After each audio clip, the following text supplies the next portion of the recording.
Amén, amén. Qué buen tiempo de alabanza y de oración. Vamos a orar para darle paso a la prédica. Vamos a inclinar nuestro rostro y cerrar nuestros ojos. Padre, te damos gracias, Señor, por este tiempo, Señor, de alabanza que nos has permitido, Señor, estar unidos y unánimes, bendito Dios. Gracias, Señor, por este tiempo de adoración. Hoy te pedimos, Padre, por la palabra que tú has de traer en esta noche. Te pedimos, Señor, que abras nuestro entendimiento, que nuestro corazón esté preparado, Señor, para recibir lo que hoy vas a darnos. Te damos gracias, Señor, porque sabemos que tú eres el único digno de gloria, digno de alabanza y quien va a estar presente y está presente, Señor, en este lugar. Te damos a ti la gloria, la honra, el poder y la alabanza en el nombre de tu Hijo Jesús. Amén. Amén. Damos un aplauso a Dios. Y abrimos nuestras Biblias o las encendemos en el libro de los Hebreos, capítulo 10, versículo 25. Hebreos 10, 25. El título de esta predicación se llama ¿Por qué debo congregarme? ¿Por qué debo congregarme? Y dice Hebreos 10, 25, no dejemos de reunirnos como hacen algunos. Al contrario, animémonos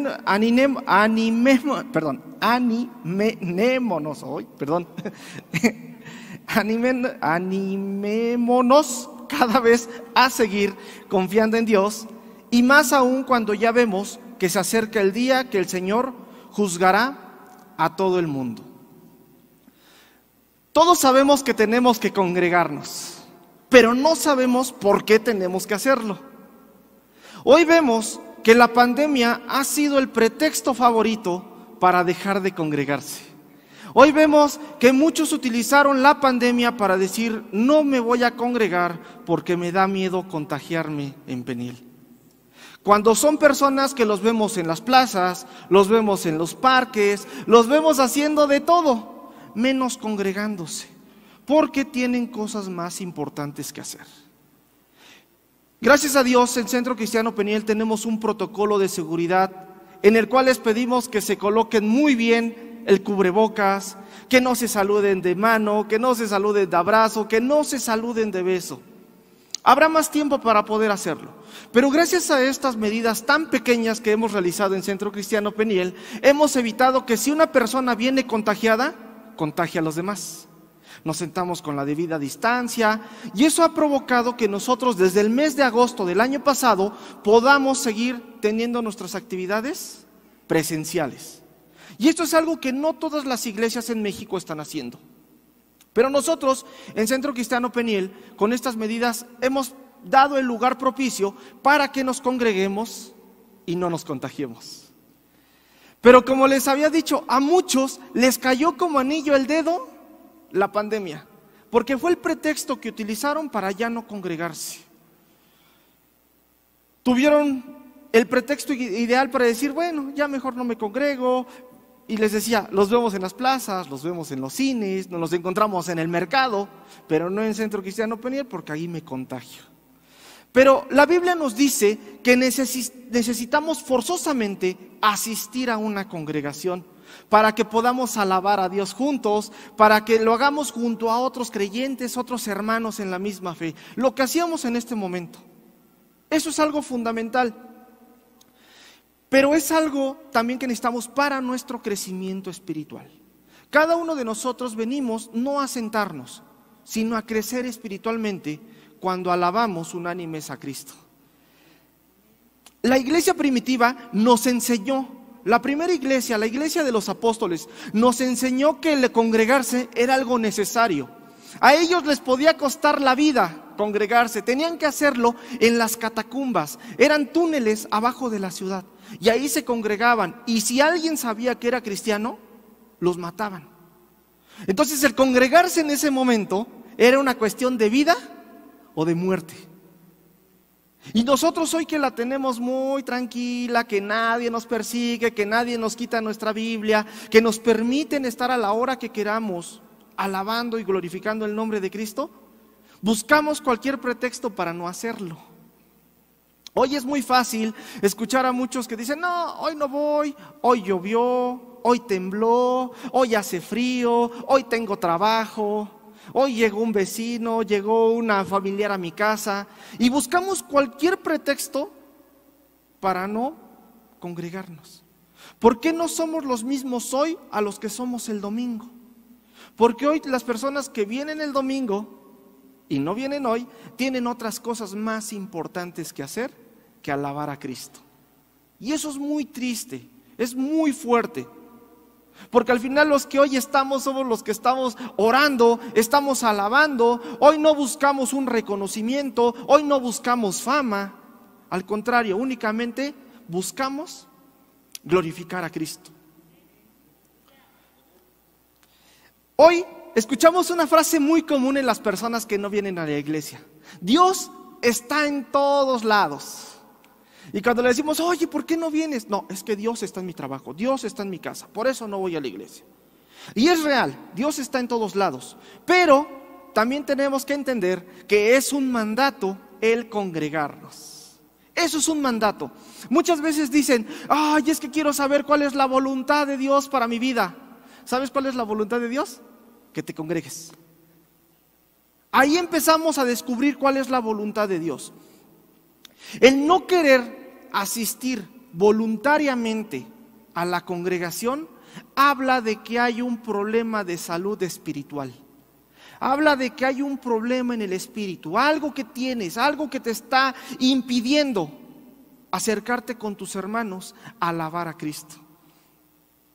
Los cristianos hemos sido hechos nueva criatura. ¿Quién dice amén? Segunda de Corintios 5:17.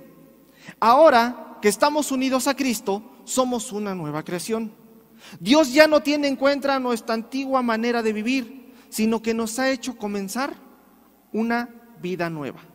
Y si nosotros tenemos una vida nueva, tenemos el deseo de congregarnos. Tú no puedes decir, yo he sido transformado, mi vida ha sido glorificada gracias a Cristo o gracias a Dios, si tú no te congregas. Porque el congregarte es parte de esa nueva vida. Que reconozcamos a Cristo unánimes. Y eso nos va a dar un desarrollo y una madurez espiritual. La iglesia universal es toda aquella iglesia o todas aquellas personas que en algún momento recibieron a Cristo a través de la historia y fueron discípulos de Cristo. Todos aquellos que han creído, que creemos y que creerán, conformarán la iglesia universal. Es la iglesia que estará en el cielo. Esa es la iglesia universal. Y nos dice Colosenses 1:8: y Él gobierna a su iglesia y le da vida. Él es la cabeza y la iglesia es el cuerpo. También esa iglesia universal es la esposa de Cristo. Apocalipsis 21:2. Vi también que la ciudad santa, la nueva Jerusalén, bajaba del cielo donde vive Dios. La ciudad parecía una novia vestida para su boda, lista para encontrarse a su novio. Hasta ahí entendemos que la iglesia universal es todos los que han creído, todos los que creen y todos los que creerán en Cristo. Pero hay otro tipo de iglesia, y es la iglesia local. Y en una ciudad podemos encontrar muchas iglesias locales. Centro Cristiano no es solo una iglesia local, es la mejor iglesia local de México. ¿Quién dice amén?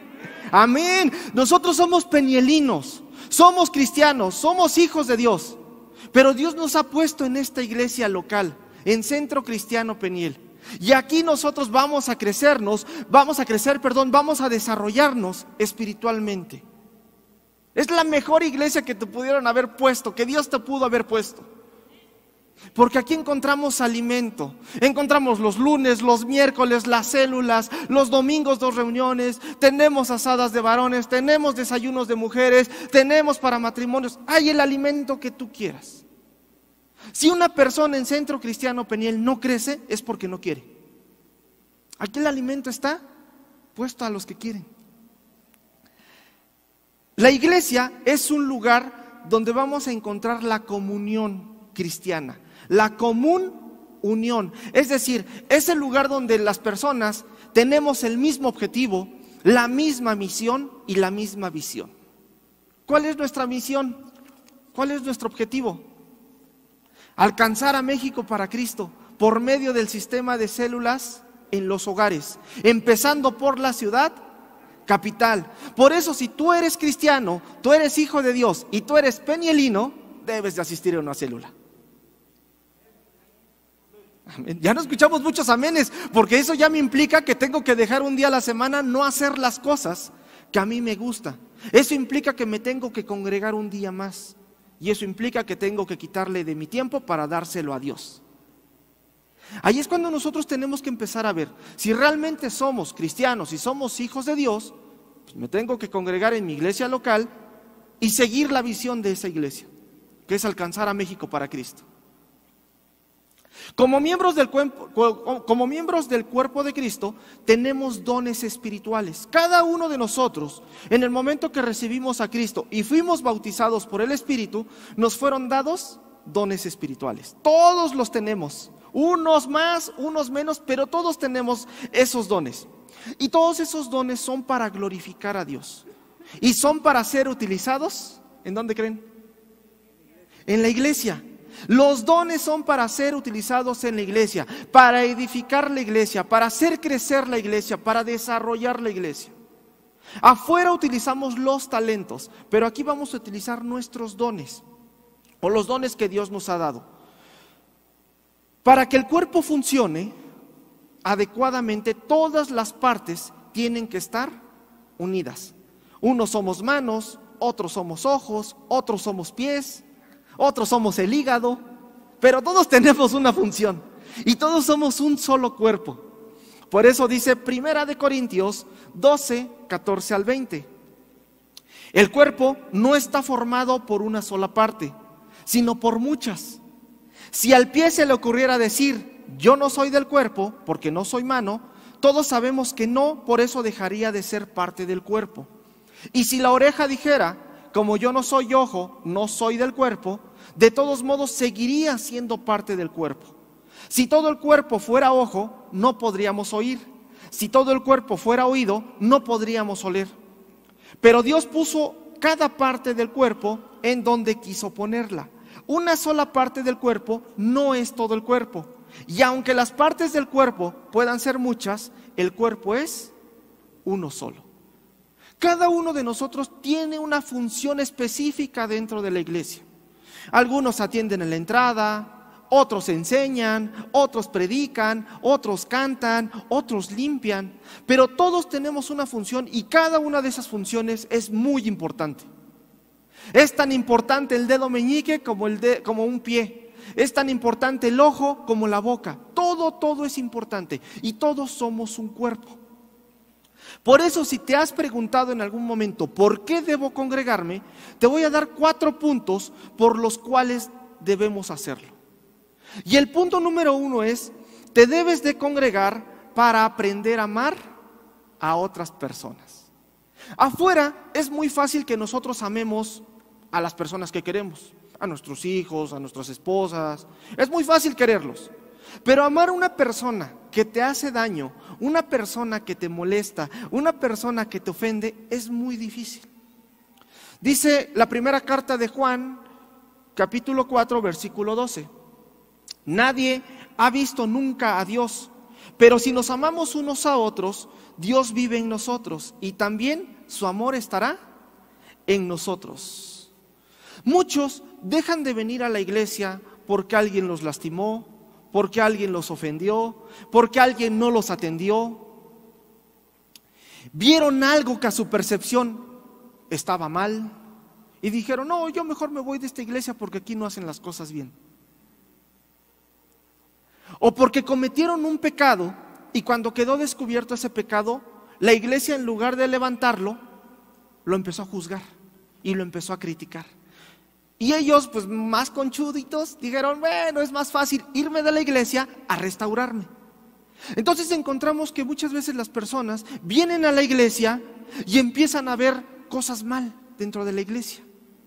Y a veces cuando venimos del mundo y llegamos a una congregación cristiana, esperamos ver que en la iglesia no haya chismes, no haya mentiras, no haya contiendas. Pero no es cierto. En la iglesia vamos a encontrar eso y más, porque la iglesia no es un museo de santos. La iglesia es un taller en donde todos y cada uno de nosotros estamos siendo restaurados. No nosotros por estar aquí, o por los de la alabanza, o los que están en video, son muy santos. Ninguno de nosotros estamos totalmente reparados. Cada uno de nosotros estamos en un proceso de transformación y cometemos errores y fallamos. Y al final estamos en este taller, en el taller del maestro. Él nos va transformando a cada uno de nosotros. Por eso cuando tenemos una mala percepción de la iglesia, pensamos, ay, es que aquí todos tienen que portarse bonito, todos me van a amar, todos me van a querer, nadie me va a mentir, nadie me va a traicionar. Pero no es cierto. La iglesia es eso. La iglesia es parte de eso. Nos encontramos en la iglesia muchas veces hermanos difíciles de amar. Lo he predicado en otras ocasiones. Y esos hermanos difíciles de amar, híjole, dices, no, ahí viene, no me cae muy bien. Pero ¿qué pasa cuando hay una persona que es mi amigo y yo lo quiero? Si esa persona peca, no importa, Dios te va a restaurar, Dios te va a levantar. Pero si el que peca es alguien que no me cae bien, clamamos para que venga la ira de Dios sobre esa persona. Y Jesús nos enseña a amar a mi amigo y a mi enemigo, a restaurar a mi amigo y a restaurar a mi enemigo. Amar no siempre es fácil, porque siempre es más fácil juzgar. A veces juzgamos sin tener totalmente el concepto claro de lo que está pasando, o todo el contexto de lo que está pasando. Y juzgar es muy fácil, decir, es que es un pecador porque mira ya lo que hizo. Y a veces ni siquiera sabemos y juzgamos, pero es mucho más fácil juzgar. Pero debemos de nosotros entender que también somos difíciles de amar. Cada uno de nosotros tiene errores y no a todos le caemos bien. Si yo le contara, no a todos le caemos bien. Y a veces somos difíciles de amar también nosotros, por nuestras actitudes, por las palabras que decimos, por las acciones que cometemos. A veces podemos pasar derecho, a veces venimos pensando en algo y no saludamos a alguien y ya esa persona dice, no me saludó, seguramente ya le caigo mal, me voy a ir de la iglesia. ¿Le ha pasado? Y a veces ni siquiera lo hacemos con alguna mala intención. Pero lamentablemente cuando el corazón de una persona está dañado, cualquier acción que realicemos lo puede lastimar más. Por eso nosotros tenemos que entender que amar no solamente es decir te voy a cuidar, te voy a proteger, sino amar es honrarse también unos a otros. Dice Romanos 12:10, ámense unos a otros como hermanos y respétense siempre. El respeto va a ser fundamental para el amor entre los hermanos. Cuando esa línea delgada de respeto se pierde, el amor es muy fácil de ser quebrado. Amar también es ser bondadosos los unos con los otros. Pregúntenles a mis hermanas edecanes cómo son de bondadosos los hermanos de la congregación con ellas. Cuando viene la hermana y le dice, hermano, súbase el cubreboca. ¿Por qué me lo voy a subir? Hermano, siéntese aquí. ¿Por qué me voy a sentar aquí? No siempre somos bondadosos. No siempre somos misericordiosos con las personas y mucho menos con nuestros hermanos. Pero Efesios 4:32 nos dice, por el contrario, sean buenos y compasivos los unos con los otros y perdónense, así como Dios los perdonó a ustedes por medio de Cristo. Si Dios ya te perdonó a ti y a mí, ¿cómo yo no le voy a perdonar a mi hermano la falla que cometió contra mí? Hoy debemos de aprender a ser más como Jesús. Jesús sabía amar al prójimo, sabía amar a sus enemigos. Jesús se sentó a la mesa de grandes pecadores, pero Jesús no se sentó a consentirles el pecado. Jesús siempre cuando se sentaba con un pecador no lo juzgaba, al contrario, siempre le decía, lo que estás haciendo está mal, pero hay un Dios que perdona, hay un Dios que te puede restaurar, hay un Dios que te puede levantar. Siempre Él predicaba el evangelio del arrepentimiento. Y hoy en las redes sociales se habla mucho de que Jesús predicaba el evangelio del amor. No es cierto. Jesús no predicaba el evangelio del amor. Jesús predicaba el evangelio del arrepentimiento. Y con el arrepentimiento venía el amor. A veces decimos, ven como eres, no cambies, no pasa nada. Sí pasa. Hoy Dios nos enseña que cuando nosotros estamos frente a la cruz, no podemos volver a ser los mismos. Cuando la sangre de Jesús nos toca, no podemos volver a ser los mismos pecadores. ¿Nos vamos a equivocar? Sí, pero no podemos volver a ser los mismos pecadores que lo hacíamos deliberadamente. No somos nadie para juzgar a los que pecaron, pero cuando nosotros decimos una verdad, la decimos con amor. Tratamos de hacerlo con amor. Pero si esa verdad no lleva a una restauración, esa verdad no sirve de nada. A veces es muy fácil decirle al pecador, oye, estás haciendo esto, estás haciendo el otro, pero nada más para señalarlo. Cuando nosotros decimos una verdad o a una persona le estamos diciendo, hermano, estás pecando, pero yo te ayudo, eso cambia totalmente todo. No es nada más señalar y decir, aventar la piedra y esconder la mano. Hoy debemos de aprender a amar a todos, a los que nos caen mal, a los que nos caen bien, comprenderlos, no consintiendo el pecado, porque no vamos a venir a consentir el pecado, vamos a consentir al pecador, vamos a levantar al pecador. Por eso debo de congregarme para aprender a amar a otras personas, a mi prójimo, para aprender a amar a mis enemigos. El punto número 2, te debes de congregar para exhortarse unos a otros. Y cuando decimos exhortarse, digo, híjole, aquí me toca. Hebreos 3:13. Al contrario, mientras aún queda tiempo, cada uno debe de animar al otro a seguir confiando. Así nadie dejará de obedecer a Dios, ni pensará que si peca, hace el bien. La palabra exhortar nos gusta mucho, porque nos pone en un nivel de autoridad, aparentemente, en donde nosotros vamos a decirle, pecador, te vas a ir al infierno, arrepiéntete. Como lo hacía Juan el Bautista, arrepiéntanse, generación de víboras. Es muy fácil hacerlo. Y pensamos que la palabra exhortar significa eso. Pero exhortar podemos también hablarlo o decirlo como consolar. Y la palabra griega para exhortar viene de la palabra paraclesis, de paracleto. ¿Se acuerdan quién es el paracleto? El Espíritu Santo. ¿Y qué hace el Espíritu Santo? Consuela. Entonces, cuando nosotros hablamos de exhortar a las personas, lo que vamos a hacer es consolar. Híjole, ¿cómo voy a consolar al que me mintió, al que me engañó, al que habló mal de mí? Y eso tiene que ver mucho con amar a las personas, porque Jesús lo hizo. Esto significa hacer un llamado a alguien, llamarlo al arrepentimiento. Otras palabras que pueden ser sinónimos de exhortar son instar, alentar, dar gozo, consolar. Y esto a veces no nos gusta tanto. Es más fácil señalar el pecado a levantar, a consolar. Un buen hermano no te va a dejar pecar. Si tú tienes a alguien que te ha dicho, hermano, yo he visto que estás haciendo esto, que estás fallando en esto, ese es un buen hermano. Porque no solo te va a juzgar, sino te va a decir, yo te ayudo a salir de ese pecado en el que te encuentras. Eso hace una gran diferencia. Al final, cualquier persona que está en la iglesia, ¿qué necesidad tiene de llamarte la atención o de decirte, hermano, estás pecando? Pues al final mi vida está bien. Decía un profesor en la escuela teológica, pues es tu perro y tú lo bañas. Al final cada quien va a dar cuentas de sí mismo. ¿Qué necesidad tengo yo de exhortarte?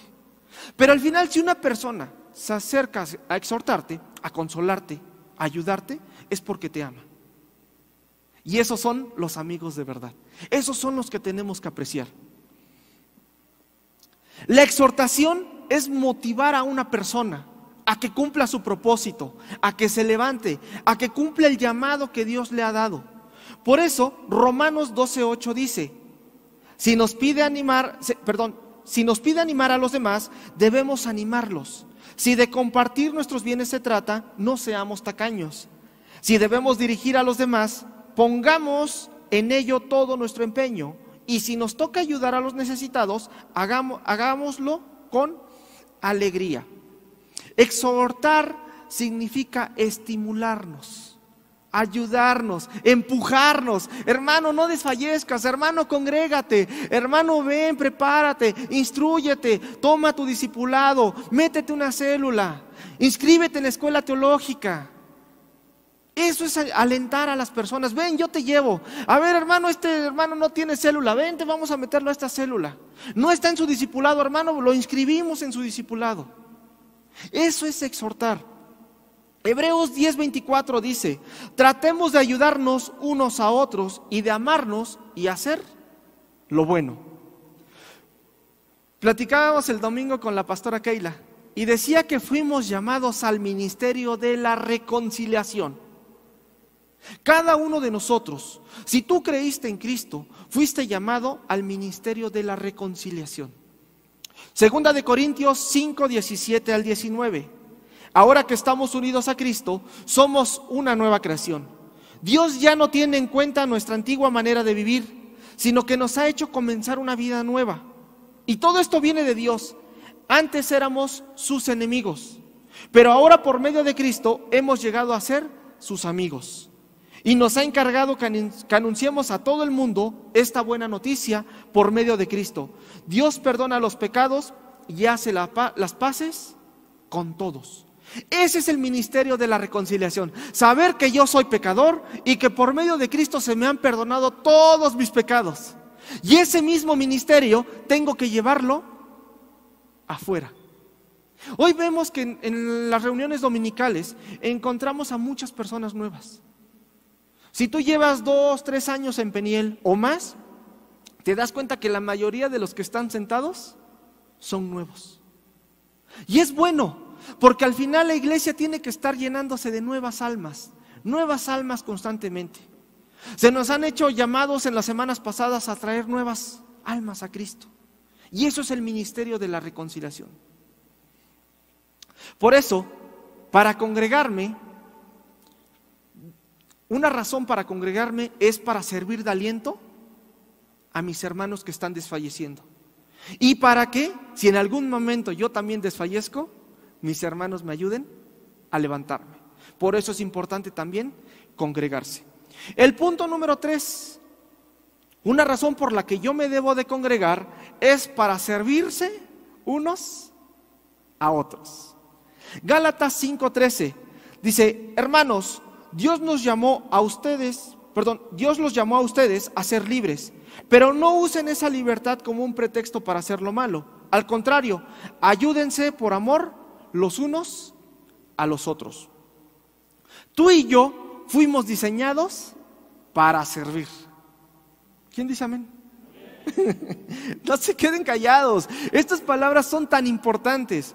Si no estás sirviendo, te lo estás perdiendo.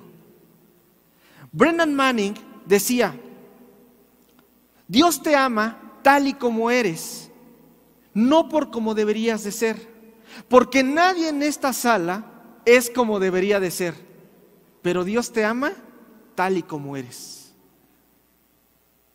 Ninguno de nosotros hoy somos como deberíamos de ser, pero Dios me ama como soy.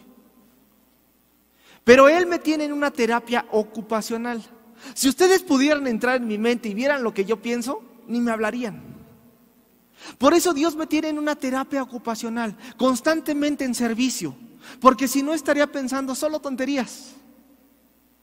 Por eso cada uno de los que estamos aquí no es que seamos muy santos, es que estamos en esa terapia ocupacional. No crean que servimos porque somos muy buenos, sino porque si no haríamos esto, estaríamos haciendo locuras allá afuera. En el mundo evangélico muchas veces decimos que el cristiano que no sirve, no sirve. Pero se escucha muy feo y a veces es muy agresivo. Hoy he pensado que se escucha mejor decir: el que no sirve se lo está perdiendo. Porque servir al Señor es una gran oportunidad que todos tenemos.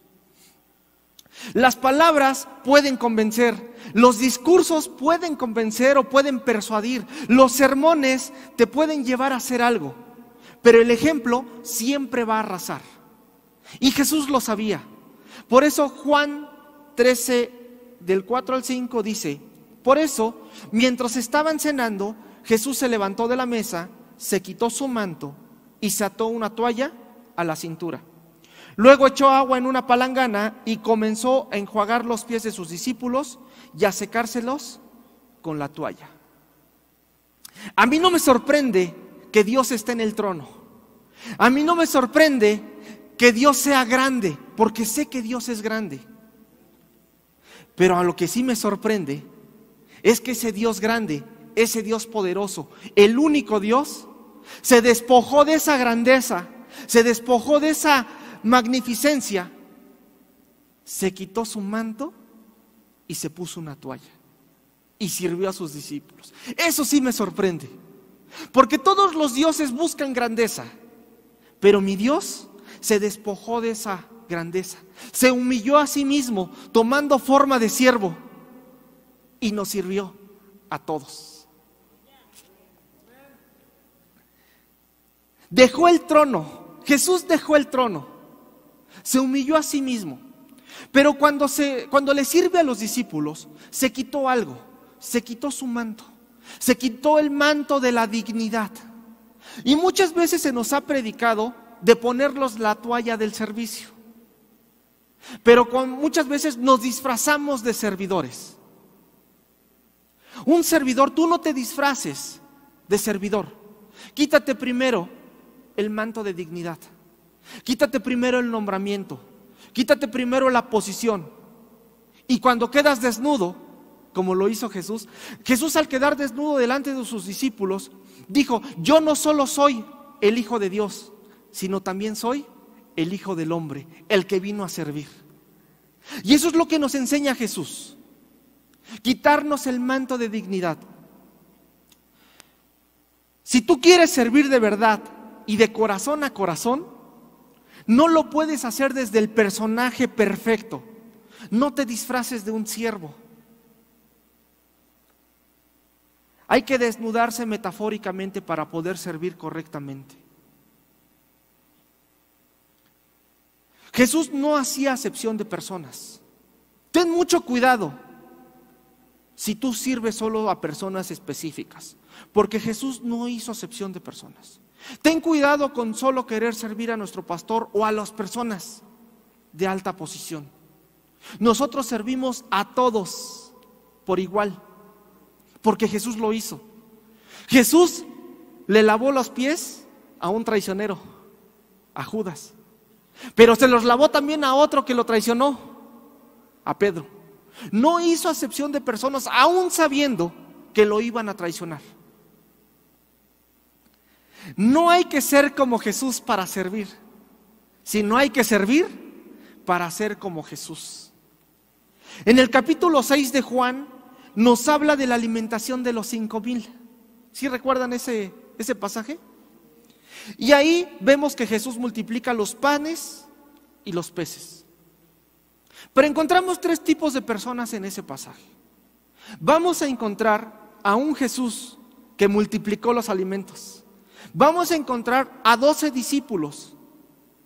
Y vamos a encontrar a 5,000 sentados o 5,000 recostados. ¿De cuáles eres tú?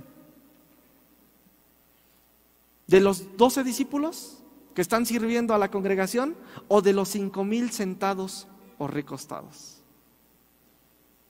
Los discípulos tuvieron que servir a 5,000 personas. Imagínate que un mesero sirviera a 416 personas. ¿En cuánto tiempo atenderías a 400 personas? ¿Les servirías de comer? Y ellos lo hicieron. Los 12 discípulos tomaron los panes y los peces que Jesús les dio y sirvieron a cada uno. Hoy no venimos a la iglesia a ser servidos. Venimos a la iglesia a servir, porque fue lo que nos enseñó el maestro. Y a servir en donde me pongan, No solo servir es cantar, no solo servir es predicar. Servir también es levantar sillas.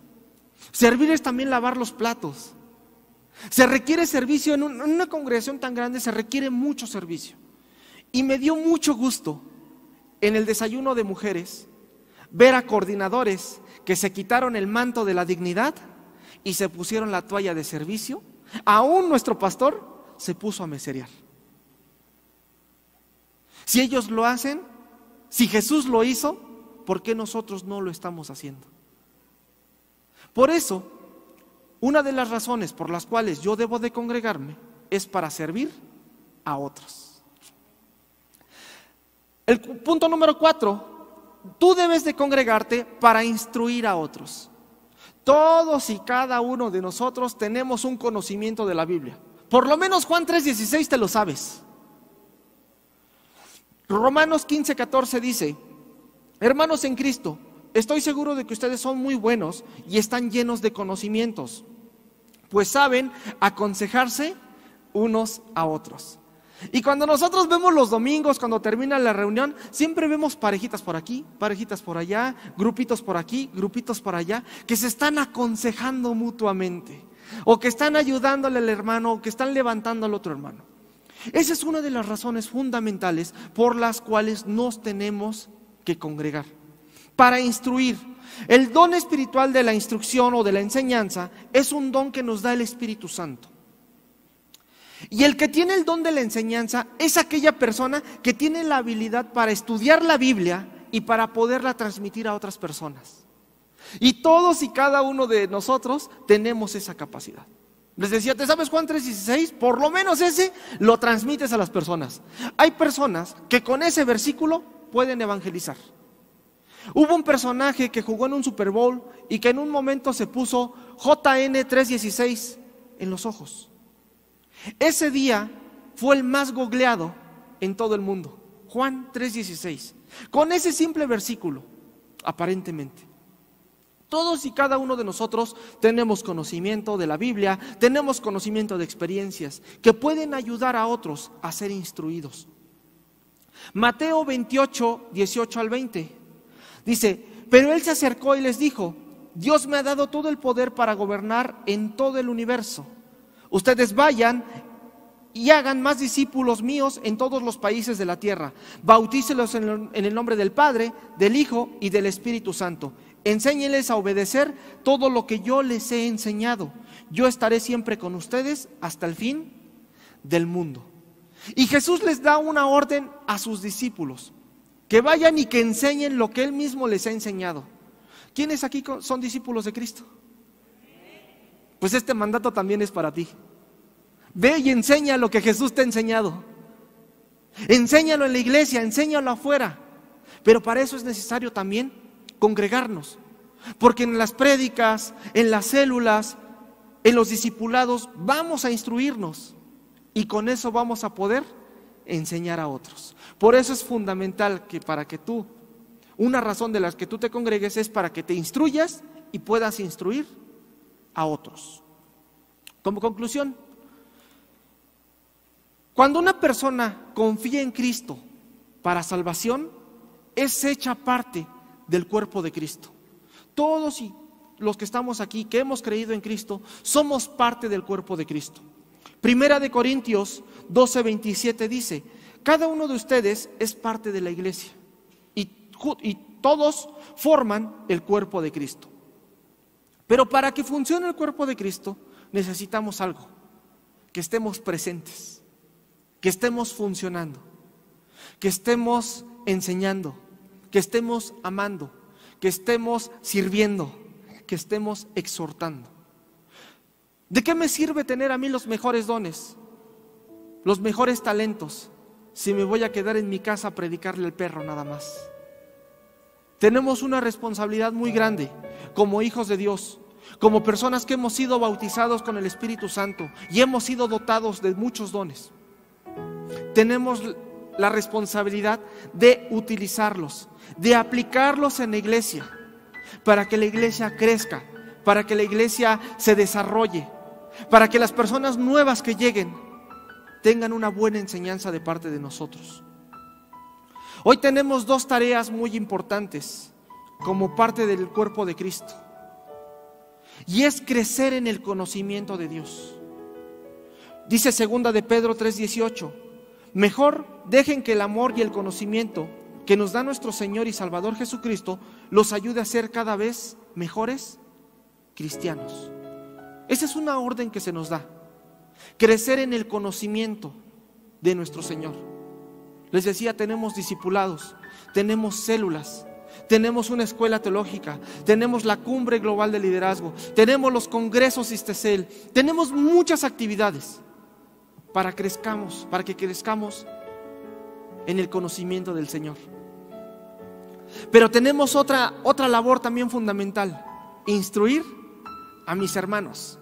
Dice 2 de Timoteo 3:16, todo lo que está escrito en la Biblia es el mensaje de Dios y es útil para enseñar a la gente, para ayudar a corregirla y mostrarle cómo debe de vivir. Ningún creyente jamás alcanzará la plena estatura del varón perfecto si no se congrega. En la iglesia vamos a encontrar esa madurez y ese desarrollo espiritual, pero tenemos que estar presentes. Es muy cómodo hoy a través de las redes sociales ver la transmisión, pero puede pasar como hoy, que no hay internet. Entonces todos los que están en sus casas no van a poder ver esta prédica, y tal vez se perdieron la palabra que necesitaban para crecer. Por eso es muy importante estar congregados. Por esas y otras razones, la asistencia a la iglesia, la participación, el compañerismo deben de ser actividades regulares en la vida de todo creyente. No es me congrego hoy y 3 no, o vengo solo a los desayunos o donde hay fiesta. Es congregarme siempre. Decía mi pastor, y este es algo que me gustó mucho que decía mi pastor: solo hay 3 motivos por los cuales no te puedes congregar. Porque estás en cama, en enfermedad, y no te puedes levantar. Porque Dios te movió a levantar una obra bajo la cobertura de Centro Cristiano Peniel. O 3, porque ya estás en la presencia del Señor. Son las únicas razones por las cuales no te puedes congregar. Seamos como Josué. Josué dice en Éxodo 33:11: siempre que Moisés entraba en la carpa comunitaria, hablaba con Dios personalmente, como si hablara con un amigo. Después Moisés regresaba al campamento, pero Josué, que era su ayudante, nunca se alejaba de la carpa. Seamos como Josué, no nos apartemos del tabernáculo, no nos vayamos de la iglesia. Al contrario, si me piden que esté el lunes, yo vengo el lunes. Si me piden que yo esté el miércoles, aquí estoy el miércoles. Si me piden el jueves, el viernes, el día que me pidan, aquí he de estar. Porque ¿en qué lugar habría estar mejor que en la propia casa de Dios? No hay lugar mejor. Yo no puedo darme el lujo, no puedo darme el placer de estar un día lejos de la presencia de mi Señor. Me gusta estar en mi casa. Estoy más tiempo aquí que en mi propia casa, porque sé que soy más útil aquí que allá. Aquí sirvo, aquí exhorto, aquí enseño, aquí ayudo. Y esa es la labor a la que fuimos llamados tú y yo. Hoy tenemos esa responsabilidad, dejando de pensar en nosotros solamente, porque muchas veces venimos a que me consuelen, a que me levanten. Está bien, pero también tenemos la responsabilidad de amar a los que vienen, de exhortar a los que vienen, de servir e instruir a todos los que vienen. Vamos a orar. Padre, hoy te damos gracias, Señor, porque sabemos que tu misericordia es infinita, que tú, Señor, hoy nos has dado un propósito. Hoy, Señor, nosotros queremos tomar esa convicción de congregarnos constantemente, Señor, de no alejarnos de tu presencia en ningún momento, de ser como ese Josué, Señor, que no se apartaba del tabernáculo ni de noche ni de día. Señor, sabemos que a veces nuestro corazón, nuestros sentimientos, nuestras emociones nos llevan a buscar otros lugares, pero Padre bendito, hoy entendemos que estar en tu presencia es mejor que estar en otro lugar, Señor. Hoy sabemos que en esta congregación, en Centro Cristiano Peniel, Señor, en esta iglesia local, tú nos has dado la gran bendición, Señor, de ser instruidos, de ser amados, de ser exhortados, Señor. y lo fundamental, Padre bendito, que tú nos has hecho crecer y madurar en esta iglesia. Gracias, Señor, por la vida de nuestros pastores, que tú los has utilizado, Señor, para desarrollar esta obra, para desarrollar esta iglesia, bendito Dios. Gracias, Padre, por todo lo que tú estás haciendo en sus vidas y lo que seguirás haciendo y lo que harás, Señor, en Centro Cristiano Peniel. Alcanzar a México para Cristo por medio del sistema de células en los hogares. Gracias, Señor, por todo lo que tú haces en nosotros, en el nombre poderoso de tu Hijo Jesús. Amén. Le damos la gloria a Dios.